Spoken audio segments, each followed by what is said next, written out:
বন্ধুগণ, আজ আমরা চলে এসেছি বাঙালি নারী জাগরণের অগ্রদূত বেগম রোকেয়ার বাড়ি, যেখানে তিনি জন্মগ্রহণ করেছিলেন।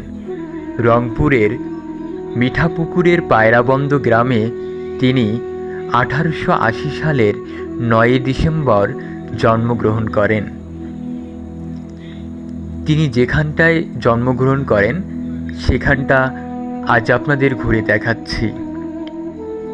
আপনারা দেখতে পাচ্ছেন বেগম রোকেয়ার বাড়ির ধ্বংসাবশেষ চারদিকে ছড়িয়ে ছিটিয়ে পড়ে আছে।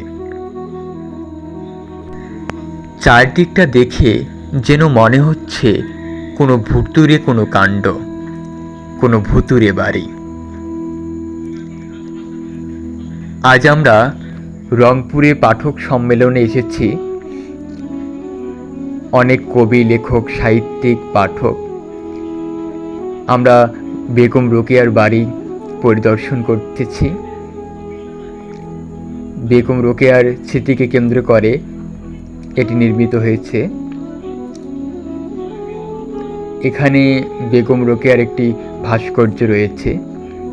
বেগম রোকেয়ার স্মৃতি সংসদ, পাশেই লাইব্রেরি। লাইব্রেরিটি বেশ পুরনো। লাইব্রেরিতে আমরা দেখতে পেলাম বেগম রোকেয়ার একটি ছবি টাঙানো রয়েছে। ছবিটি বেশ হাস্যোজ্জ্বল। পাশেই রয়েছে হস্তকারুশিল্প কুটির।